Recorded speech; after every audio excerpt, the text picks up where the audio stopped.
Awesome, thank you, Emma. You just hit OK on there. Oh, There you go. there it is. Awesome. And, yeah, anyhow, several years of work that have gone into this administrative history, and couldn't be two better people working on it who worked here for at least a pretty reasonable chunk of that history, right? A third of it. I'd like to admit it. And so, but I'm gonna go ahead and hand it off to you, Charlie and Judy. Thank you very much for taking the time to talk to me. All right, I'm gonna get started. Judy and I are gonna be tag teaming this. We'll see how that works. We call this presentation Connecting the Past with the Present. And for all we know, it might be connecting to the future as well, because the more things change, sometimes the more they stay the same. So today we're going to try to give a brief overview of the Administrative History Project, talk about why it's important, what it involves, what we've accomplished over the last, wait for it, 6 years that I've been retired, 5 for Judy. And we're going to remind you that some issues never go away. We'll introduce you to some people from the past, important folks, a couple of them anyway, and talk about where we go from here and how you can help to the future historians and do your part to preserve Acadia's history. The first thing we're going to do is take a whirlwind tour to Thunder Hole over the years through pictures. This is from 1934. Isn't that nice? Thunder Hole without handrails. Just like Joseph Sachs' Mountains Without Handrails book, for those that might remember that. And, you know, I think what we're going to show here for one park feature could be said about a lot of park features. So here's Thunder Hole again. A lot of times we have no dates on the pictures, but here there's a single railing installed along the unsafe side, if you will. And a crowd of visitors enjoying it as usual. Again, pictures without dates.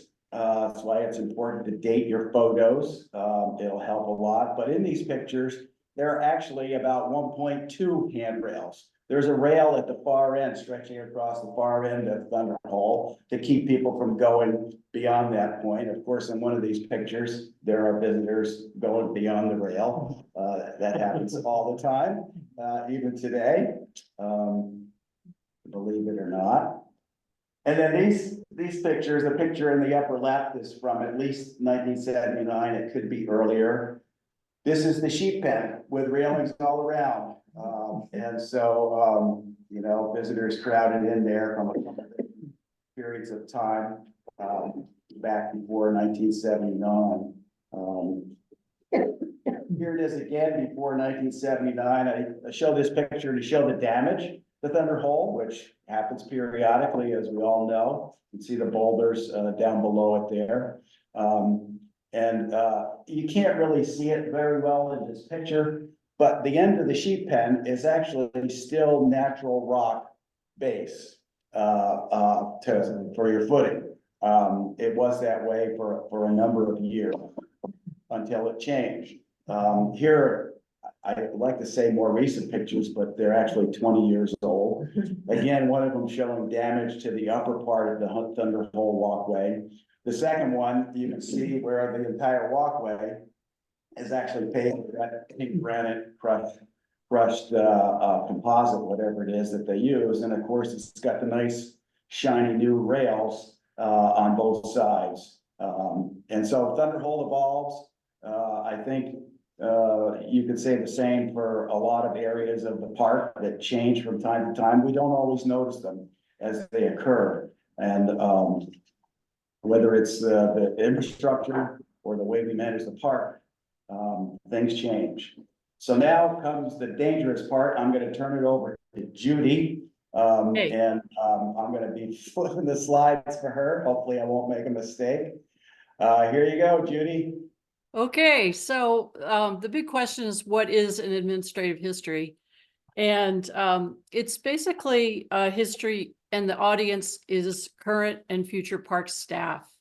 So it's really something that's written to talk about recurring issues. Many times you probably wondered, like, what were they thinking? Why did it take so long for the park to get a permanent boundary? How did that happen? How did the park grow over time? What are the issues that seem to recur? And an overview of course, all of the park operations and functions, from resource management to facilities to visitor use, and put in the context of the National Park Service's administration, other agencies, communities, and partnerships. In short, the audience is you. The scope of our project is 100 years, so from 2016 back to when the park was first established as a monument. And what we're trying to do is answer those basic questions, the who, what, when, where, why, and how of past decisions that have been made, so that we can help you and future managers prepare and prevent some of the maybe mistakes of the past. Charlie can flip forward. An administrative history is really supposed to be more than just a showing of facts and figures and pictures. It's really supposed to be analytical. And the best ones are clear and concise. And as the guidance for the Park Service says, some administrative histories are long on detail and short on analysis, and are as deadly as the name unfortunately suggests. So what we're trying to do is create a history that's useful and that will be used for something more than just a relief for insomnia in the future. There have been 2 other failed attempts to create an administrative history. It's a really big project. And so what we found, one of the hardest things is that it's really easy to get bogged down in retelling or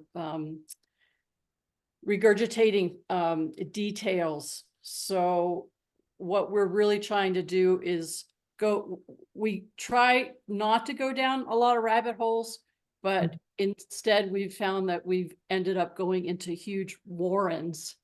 And so then we have to take a step back and try to look at it in a more analytical way. So we're really one of the only national parks that doesn't have an administrative history. And after working on it for 6 years, we understand why. You can go ahead to the next slide. So just a little bit of history about the project. In 2018, Becky and I were lamenting the need for a park administrative history, and she was able to get $75,000 that covered salary so that my position could be backfilled, Jason. And we began to set the scope and outline, and just started doing a little bit of research on the project in my last year of work before I retired. I remember Becky's not there, so I can make this up. Oh, you are there. Okay. I just remember being in your office, and you just looked at me and you said, "Just write the damn thing, Judy." I'm saying that now too, Judy. That's right. And so surreptitiously, Charlie retired a little bit before this project started. And he was sort of an unsuspecting victim. You can go ahead, Charlie. But, you know, as Becky pointed out, you can forward the slide. You know, we've been here forever practically. And, you know, Charlie and I both arrived at the park in 1984. I will make a point of noting that I was there before he was by 5 months. And so we started working on it. And I retired in 2019. So since that time, we've been working as volunteers on the project. And Charlie put a little note down here that says, well, you get what you pay for, maybe. We hope so. But anyway, go ahead, Charlie. After we set the scope and started the research, the Northeast Regional History Program gave us $5,000 to hire a seasonal technician to do a few oral histories to support the project. And we hired Claire Anderson, who was just fantastic. And we started this project, and we had a lot of mission creep in this part of the project doing these oral histories. So we ended up not with a few, but we ended up over a 3-year period with 43 interviews of 37 different narrators. These were all done according to professional standards that were set out by the Oral History Office in the Washington office of the National Park Service. And we recorded interviews from all kinds of people who had worked in the park, from all of the living superintendents down to Paul Crowley, who worked in maintenance for 5 decades, started out as a seasonal and ended up as a custodian for the park. So we really tried to get every division represented in the park and every level of the organization. And then we moved outside, and we were able to do oral histories with some of the partners. So we brought in some of the early leaders of Maine Coast Heritage Trust and Friends of Acadia. So we really have, this kind of turned into a project of its own. The interviews are each about 2 hours long, and they are great to research and get ready to do those. But the hard part is doing the transcriptions, and we had a lot of help, and we want to recognize that help.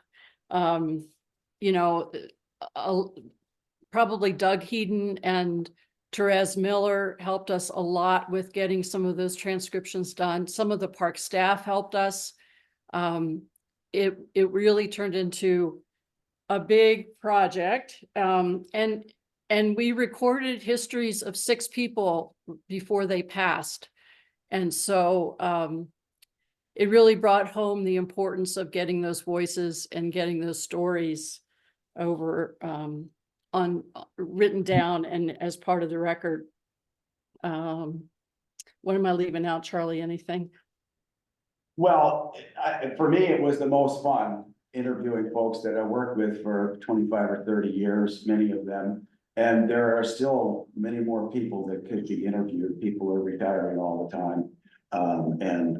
There's at least probably 10 or 12 people out there that we could be interviewing now in lieu of working on writing, researching and writing administrative history. There's one in the room right now that I'm looking at. Yeah. Okay, Charlie, go forward with the next slide. So 100 years is a lot of history. And aside from the oral histories, mostly what we've done is collect primary and secondary source material. This is a photo of Charlie down at the National Archives. He made 2 trips down there. I made 1. And we collected about 875 digital files that were scanned. And then we brought them back and processed them and uploaded them. About half of those files are actually complete files on subjects like deer, administration, correspondence. And they range from maybe 1 to 50 or 75 pages. So there's a lot of material that we collected in a very short time while we were down there. We went to several other archives, and we've collected about 1,600 newspaper articles from Maine newspapers, scoured Irma, Park Files reports, just tried to get as big a body of information as we've been able to make sure that even if we don't finish writing something, Charlie and I think, you know, we're going to die before we get this thing done. But we're gonna leave a rich history and collection of materials that other researchers can use, and it's all digital. And we have put over 1,000 of these materials up into a bibliographic program called Mendeley that you can use with MS Word and bring your citations in directly as you're writing. So it's a process, but we've mostly been collecting materials more than anything. In addition to the oral histories, go ahead, Charlie. And the source material, we've created timelines for each decade, and each of those entries have citations. We started with the timelines that were produced by Bruce Jacobson, who was a former Parklands and chief and planner. But these are now on steroids. We have a staffing database. It's not complete by any means, but we have been keeping track of staff as we come across them. We have the legislative history and a lot of background material. And probably one of the best things that we have is as much of a complete record of the superintendent's annual and monthly reports and district ranger monthly reports as we can find. Those have been amazingly helpful. And by the way, we have drafted 4 chapters, but we still have a lot to go on that regard. Okay, Charlie, go ahead. And really what we found is that there are just a lot of stories to be told about the park. And this is Ranger Naturalist Maurice Sullivan, whom I had the pleasure of dancing with at a conjure dance in the 1980s when he was in his 80s. We just, kind of look back now at some of those people that we knew, those characters that we knew that were longtime park employees when we first started, and lament the fact that we didn't capture their stories.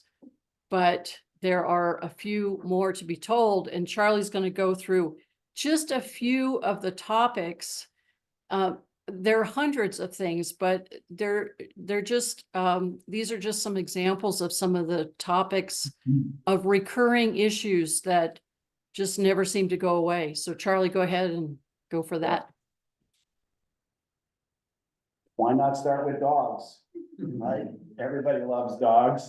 George Gore, 1919. The greatest difficulty encountered in regard to these latter deer comes not from men, but from dogs, who, hunting generally in couples, pursue all game from deer to hares and foxes through the woods without regard to boundaries or laws. 40 years later, dogs running deer heavy during month, 2 dogs traced to their owners who consented to their disposal.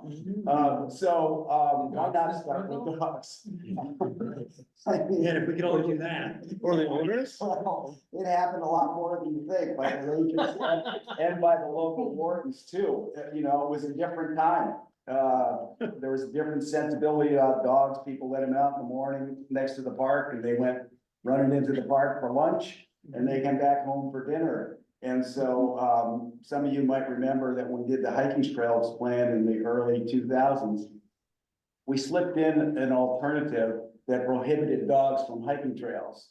Whoa, we got a lot of comments, 106 comments for the hiking trails plan, 90 of them were about dogs. So not very many about trails.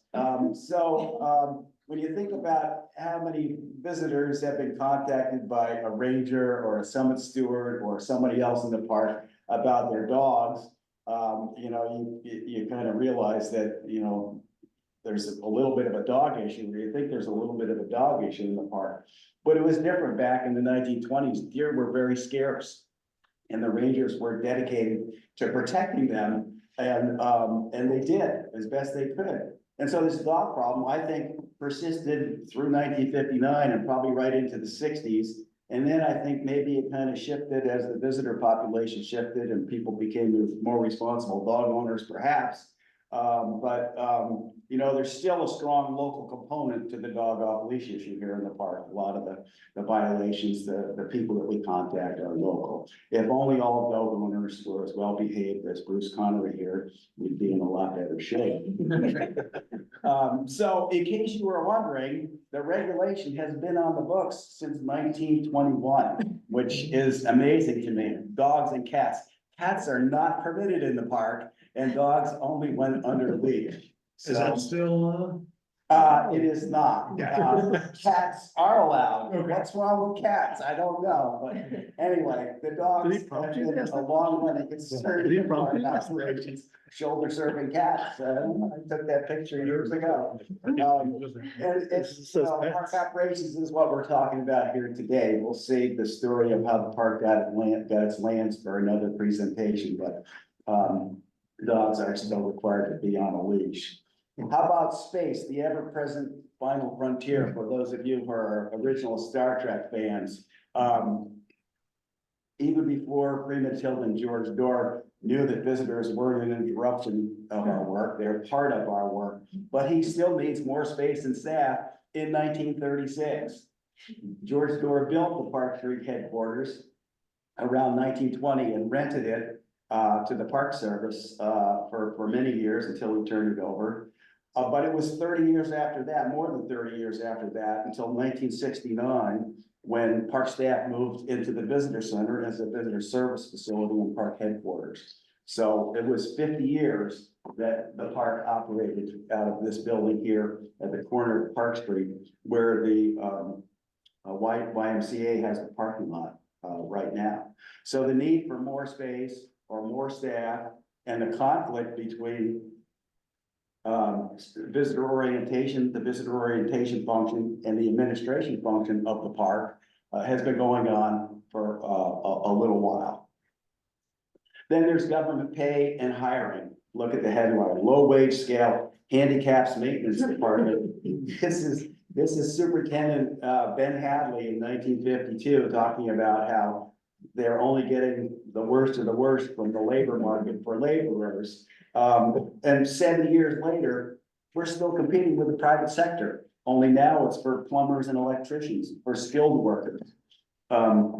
Another thing, back in the 30s, there was a Civil Service Act that was passed.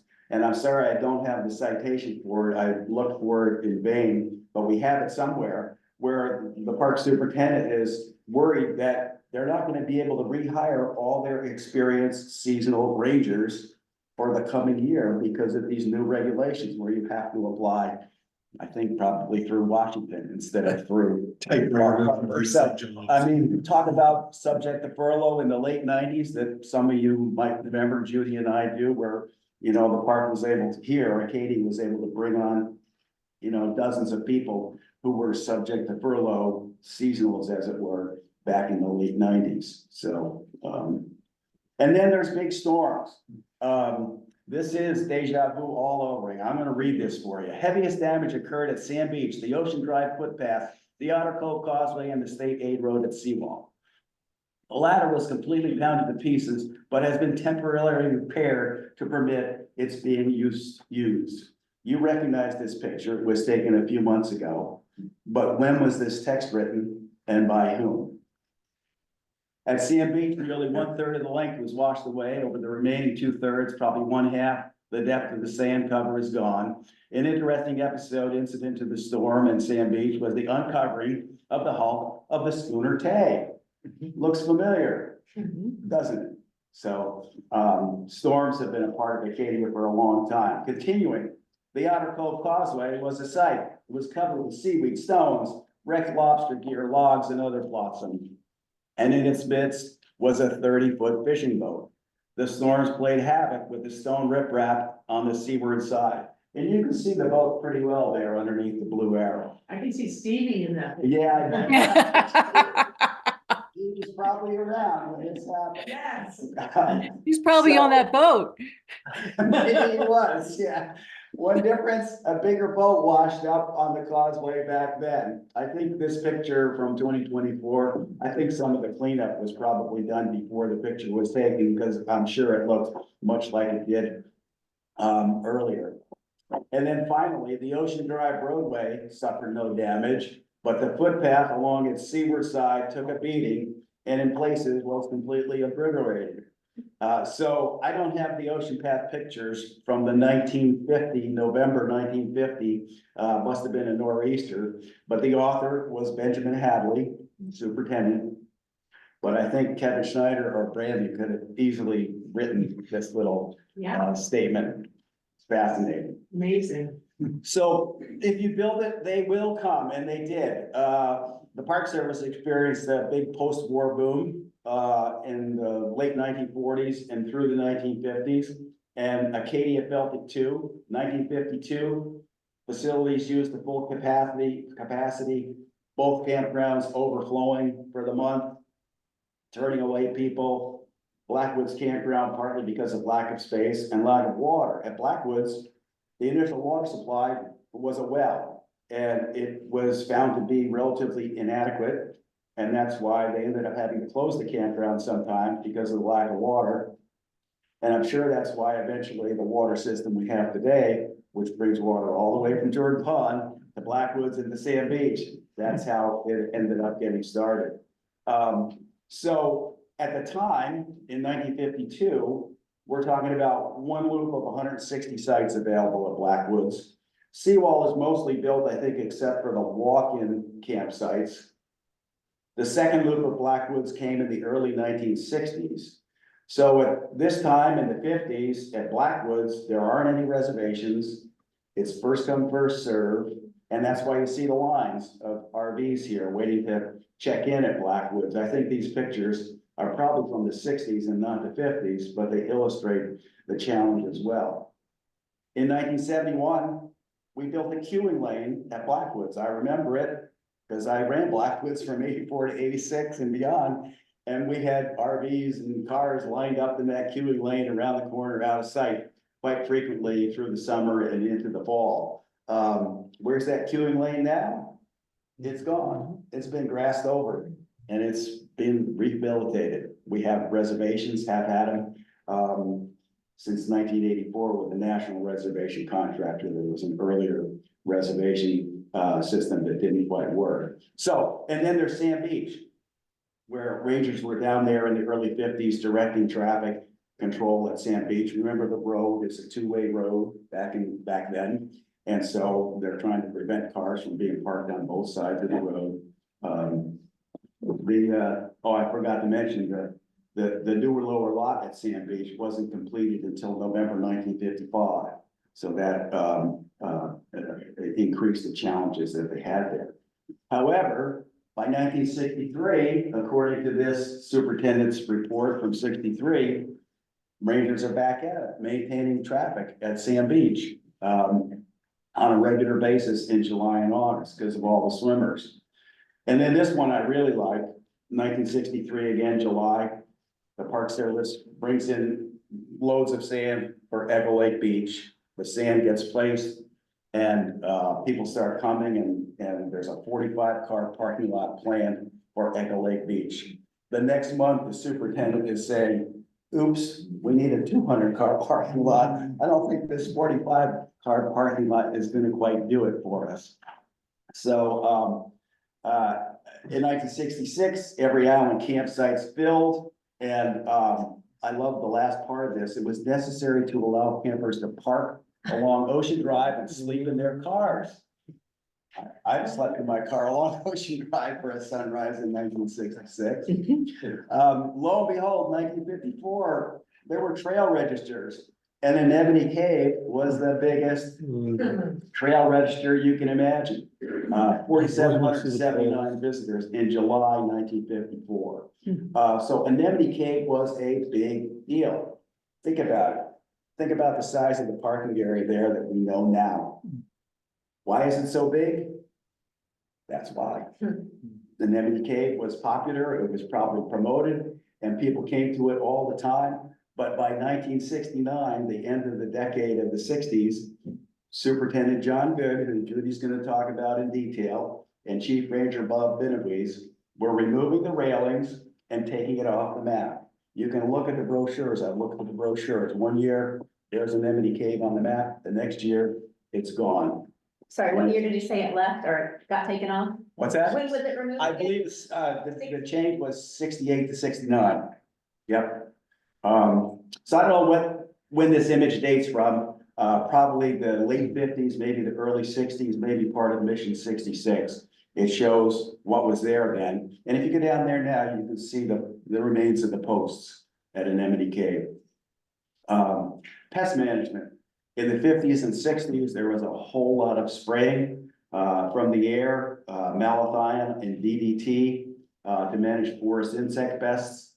Today, the park continues to work with the state to address forest insect pests. Judy remembers in the early 1990s, there was pressure to conduct aerial spray for hemlock looper, but most of the time now, we're not using airplanes to do what pest management that we do. I love this one, safety and hazards, Clifford Sand Ranger Monthly Report. Again, I'd like to point out the extreme danger of the dynamite cache at the old CCC camp in McFarland Hill. There are about 2 tons of greatly deteriorated super dynamite stored in the cache there, 20 years old. It should be disposed of before it blows McFarland Hill away. Gonna save us for. What? I mean, I think some of us maybe always realized that,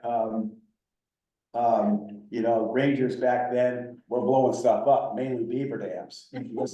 Just like, I mean, I don't know how many beaver dams Bruce tore apart. I tore apart some of them as well with pitchforks and whatever. But they used to blow them up. And if you want to find out more about the explosive era of Acadia National Park, listen to Mike Alley's oral history. Mike started working at the park in 1959 and worked in a variety of different jobs, including protection, and then ended his career at Acadia with Friends of Acadia. But he talks about how he was trained to use the dynamite, which was not at all. And you want to listen to him talk about the launch of sod across Newport Cove, headed towards the Park Loop Road when he was, after he blew it up, he's like, oh my God, I hope that doesn't hit a car. And Mike is a great storyteller, and if you want to learn more about the dynamite here at Acadia, listen to him. Deer at Acadia, a brief history. We wrote a poem. First, there were nearly none, and people cared a lot. Next, the park was overrun, and then they were shot. If you need to know more, ask Dick Wheeler. That's pretty much the story. This is our friend Maurice Sullivan again, with a fawn. But that's all I'm gonna say about deer, and I'm gonna turn it over to Judy now to talk about our favorite superintendent, John Good. Hey, I hope you liked our poem. That was a joint effort. Charlie wanted to do a poem for every subject, but I said no. So we met Maurice Sullivan. We mentioned him a couple of times. He was the park ranger naturalist for many years. And as we've been working on collecting this information, we've come across a lot of really interesting figures that played a big role in the park history. And we just thought we would pick one person. And I know we're going to be up against time here, so I'll try to go fast. But,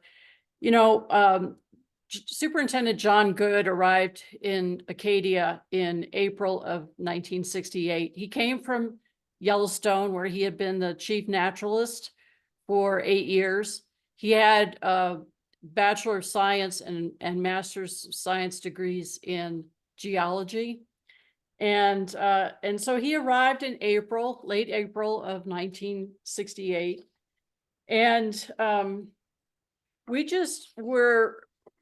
Charlie and I were really impressed with how articulate and insightful and prescient he was. And so we just thought we would highlight him a little bit because he's just like Kevin in so many ways. I don't know if Kevin's there, but that was for him. Anyway, go ahead, Charlie. You can go to the next slide. I'm here, Judy. Anyway, so in August, you can go forward, Charlie. In August of 1968, Good had been at the park for about 3 months.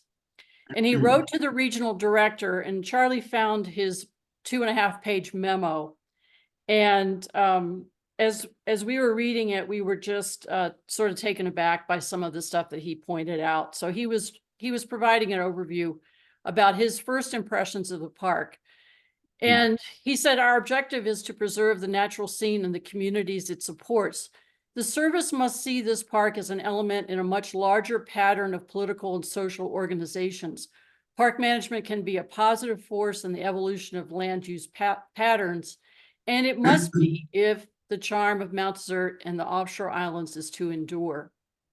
With tact and flexibility, we must get legislation establishing a boundary. Remember, this is in 1968, which includes a number of islands. Without a boundary, the tension between the park and its neighbors inhibits cooperation and mutual trust. Many local people fear the National Park Service. They see our Bureau as a powerful, insensitive giant, which threatens their way of life, which will take their property, endanger their livelihoods, and horror of horrors, increase taxes. Who could trust such a creature? So right away, he recognized the need to manage cooperatively, that Acadia had many stakeholders. He advocated for federal legislation to create a permanent park boundary, and he identified the longstanding issues related to the loss of tax revenues, what local people saw as an ever-expanding park, and the fear of the federal presence. He noted right away that it was going to take time and tact to repair local attitudes about the Park Service. Okay, Charlie? Yep. He also was keen on basing management on information, science, and solid information. Management must be based on research, inquiring, and keen judgment. We must be prepared to defend our positions and decisions on pragmatic rather than emotional grounds. Our program should stand the test of open public debate in recognition of a complex responsibility based on public trust.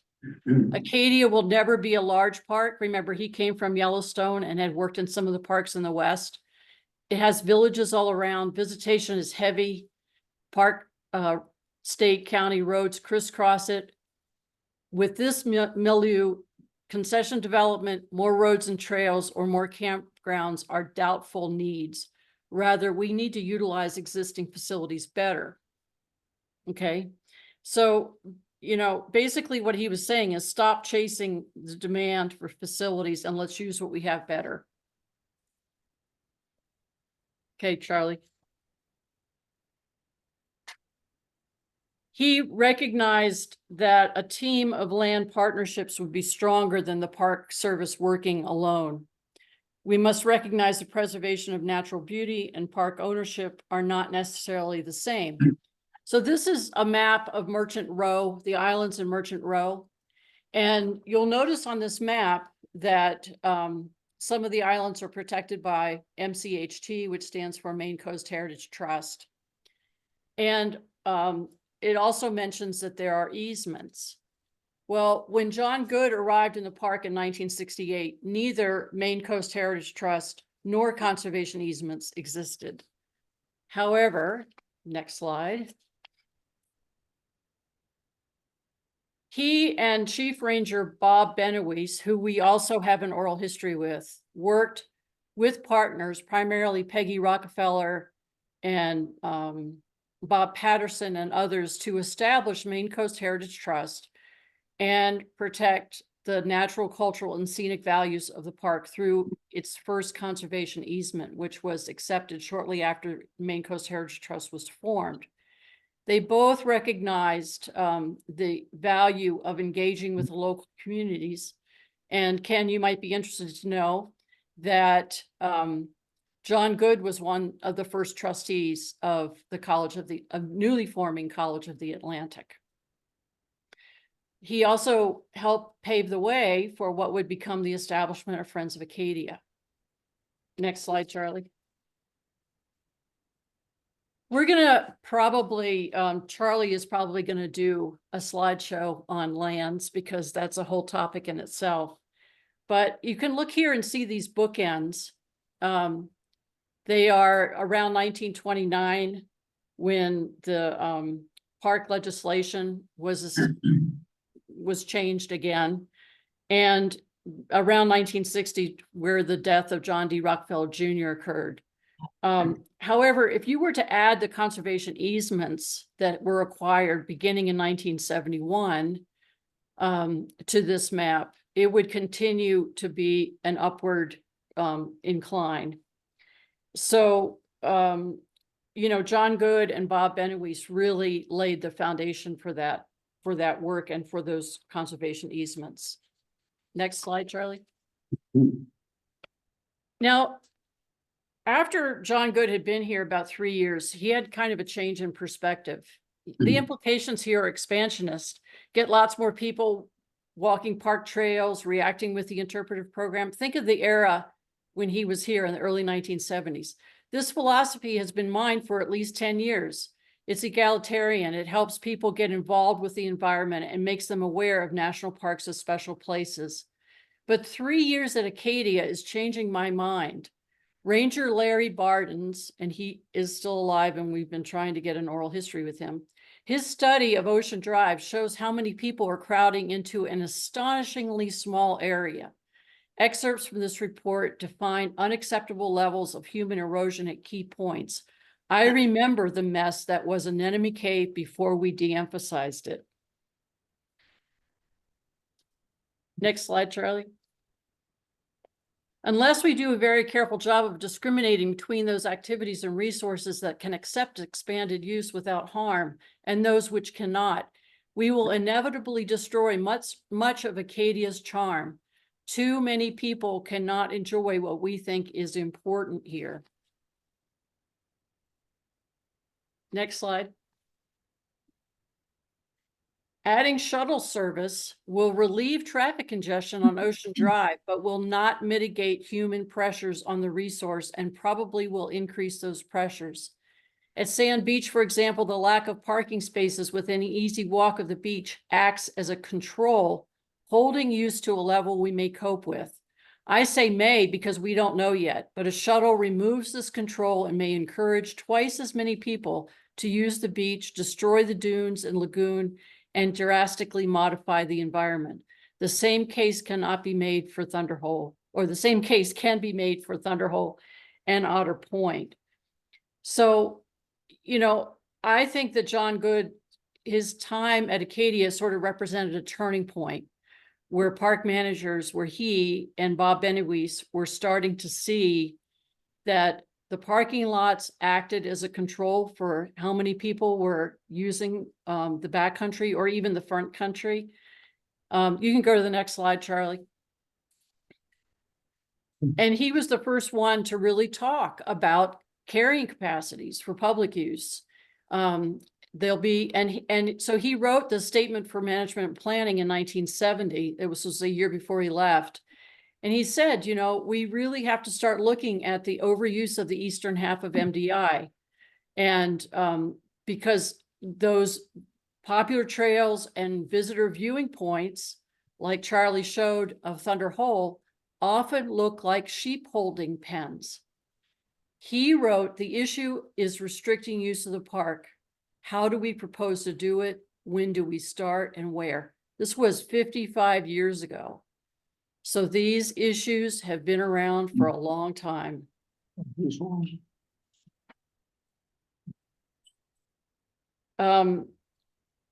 John Good, I really wanted to highlight him because he introduced or amplified many concepts that were eventually adopted in the 1986 Acadia National Park Boundary Act, the 1988 Land Protection Plan, and the 1992 General Management Plan. By encouraging partnerships, he laid the foundation for establishing Friends of Acadia and for working closely with College of the Atlantic, the University of Maine, and others to enhance science-based information upon which to base management. This is the map that goes with the legislation from 1986. So he was really articulate and prescient, I think.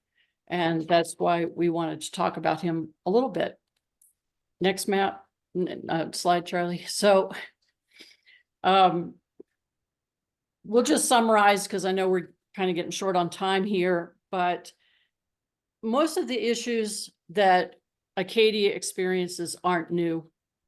And one of the other things that we have seen over the last 6 years as we've been working on this project is that our predecessors were every bit as observant and thoughtful as you are.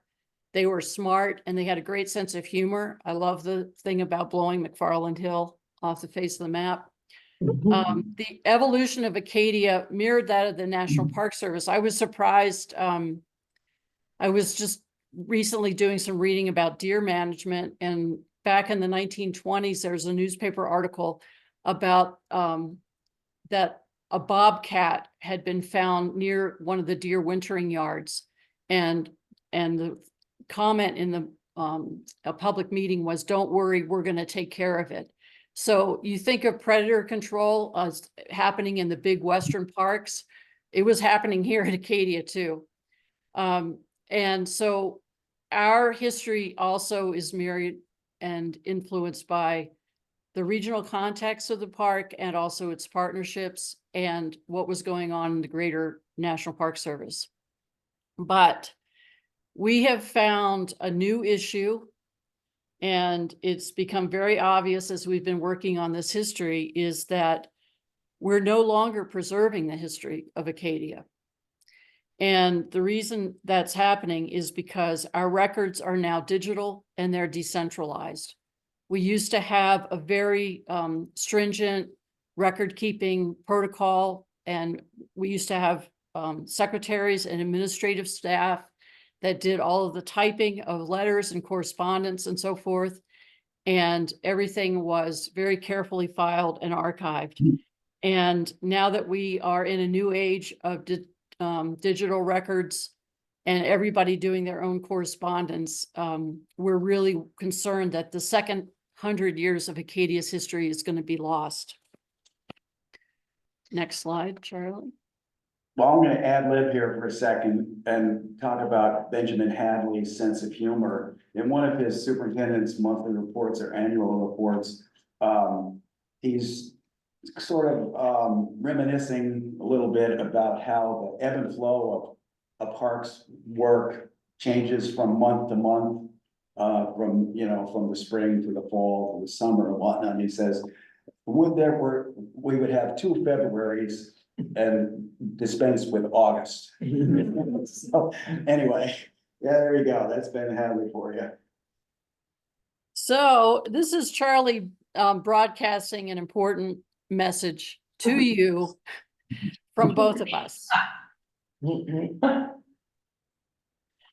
Yes, from the Shameless History Division of wannabe historians, that be us. Are you ready for the next one, Judy? Yes, please. So what do we want? What do fake historians Judy and Charlie want? We want you to put your name and your date and a date on everything that you do. Please just go back to the advice of your second grade teacher.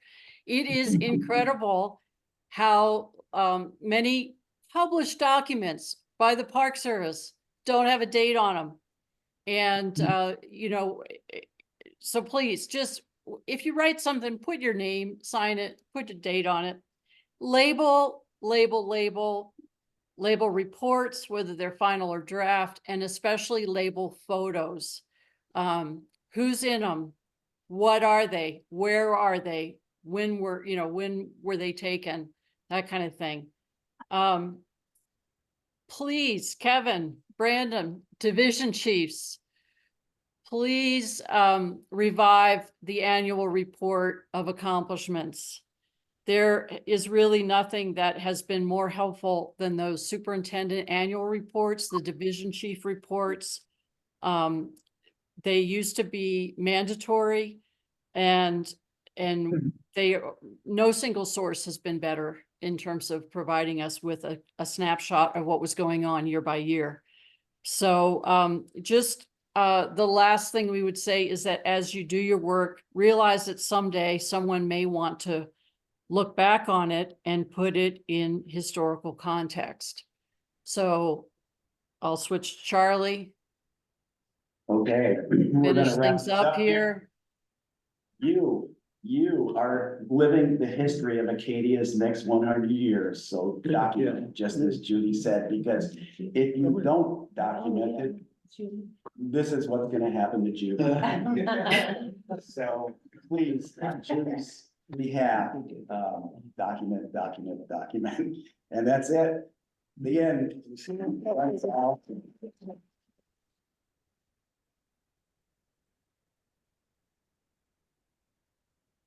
I think, so Lisa or Stephanie, I'm not quite sure who, in the chat, do you wanna unmute and ask the question that you asked earlier? You're still there, Lisa? Well, I asked a couple of questions. The one that I was most interested in is, did you use any research from Ron F? Was he able to be helpful or provide content or resources? Yes, Ronette provided, we were able to ask Ron questions. We've been in touch with him. And he had forwarded to us several documents that were helpful related to how the park acquired its lands from some of the archival sites that he's been able to visit that we haven't been to. So, and it's a good general reference to whenever you have a question about something that happened or when it happened, to go to the index in his book and find something. Can you hear me all right? I can, thank you. Okay. Hey, I have one more question for you. Any idea where Mr. Doerr's ivory gull is? No. Nor the giant turtle shell that came in as well, from a sea turtle. I forget what species. It was a leatherback turtle. It was caught off of Yeah. Idaho. And there are, in the records, there are a number of specimens that were collected. You know, the way people operated back in the 20s and 30s was, if you saw something that you hadn't seen at Acadia before, you collected it with a shotgun or whatever. And so there are lots and lots of references in the early superintendent's reports and those monthly reports and the nature notes that were done by Arthur Stupka, who was a ranger naturalist, about different specimens that were collected. And one of the other things that's been really interesting is that we've come across a lot of Christmas bird counts and a lot of other anecdotal observational material that is really interesting, because it really shows the change in species composition over time and also in numbers of species. One of the things I just recently read talked about there being a raft of about 5,000 eiders off of Ocean Drive. So you go down there now, or in the winter, you probably won't see that anymore. So it's just been very striking from a natural history perspective to see some of these changes. There are a lot of terrific wildlife observations and notes in these superintendent monthly and annual reports that, we can't begin to report on them, but they're fascinating.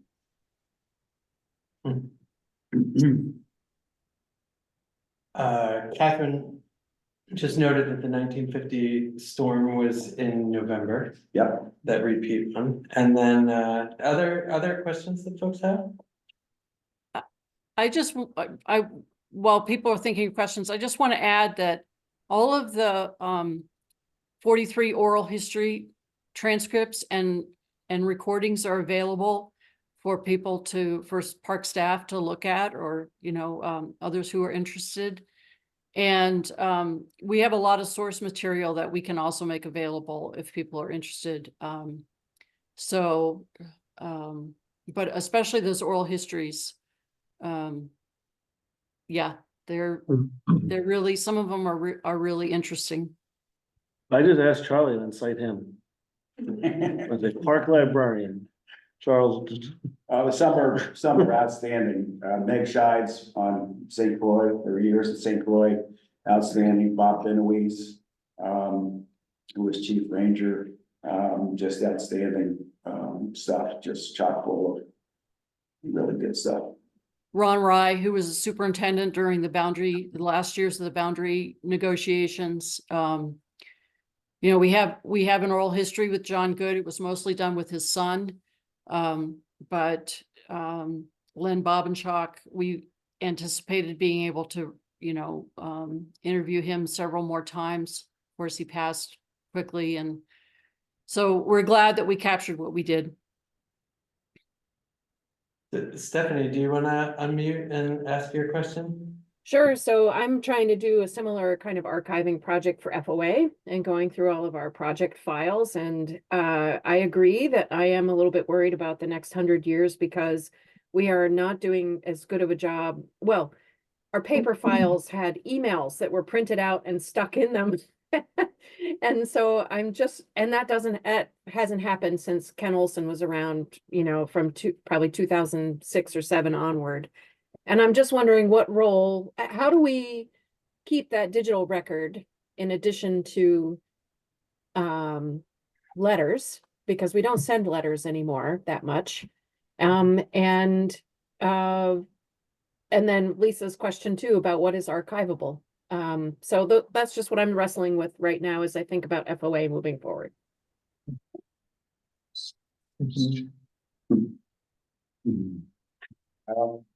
Judy, you take the tough questions. Maybe Gail or Becky can help us with this, because this is a societal issue. Pass that one And, over. you know, it's, we've gone to a completely digital world, except for me. I still print stuff out and put it in files. But, it's a big thing, and I don't know what the answer is, but it's huge. It's an issue for every organization and institution. So I don't know what the answer is, but I know it's a problem. And, you know, even in the 70s, we're missing a lot of materials from that era. I don't know whether they're in a different archive that we haven't gone to yet, or whether we just haven't found the right stuff. But, you know, having this material is a treasure, and we're so lucky to have what we have. And I just worry about losing what we're going to lose in the next 100 years. Yeah, the fact of the matter is, we have not spent the time in the Sawtell Center that we spent at the National Archives in College Park. We've gone into the Sawtell Center kind of on a need to know basis for different things. But we've not gone through it the way we did with the National Archives. Judy printed out a giant list of the boxes and what was in them, and we took a highlighter and said, oh, we need to look at this box and that box and that box, and we haven't done that in the back here, and I'm hoping that the 1970s, the 80s, and the 90s will be reasonably well represented on paper anyway, and maybe even some of the nods. So. Do you get either one of you guys? As far as I'm aware, any email that we send for government emails on that we submitted to the National Archives. How to access it. That'd be a fair to go through it. Anything you don't delete goes to the archives, huh? Catherine, do you wanna ask your question? Maybe we'll make this the last question. Sure, and thank you both for your work on this, and I will definitely be following up after this talk. But I just wonder, you touched on a couple stories, but is there anything, like, if you had money and time and people, like, what stories you feel like really need to sort of be told? Where is there a sense of urgency to communicate some of the stories that you're learning about?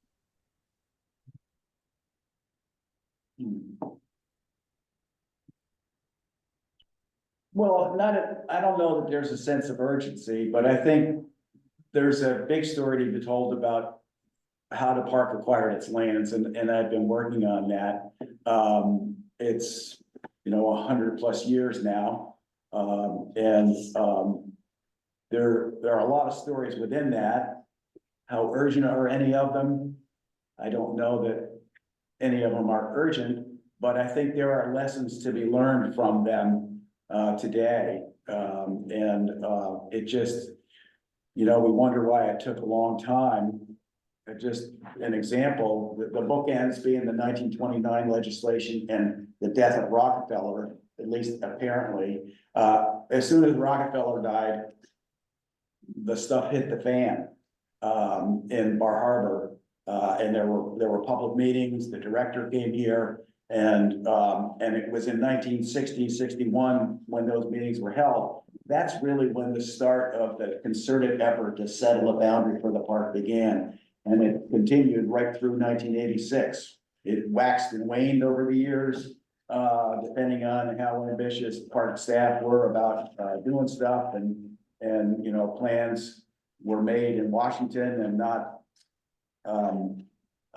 not presented to the public in any way because they weren't ready for it. But there, and even into the 1980s, the story behind Schoonerhead is an interesting one. There were what I call lost opportunities, Schoonerhead being one of them. The National Park Foundation had an opportunity to buy Schoonerhead sometime in the mid-1970s and declined to do it because of the cost. John Baer was the owner. He offered it up, couldn't afford it, MPF couldn't afford it. So yeah, it passed on. Schoodic, again, for a high price, could have been acquired in the mid-1960s.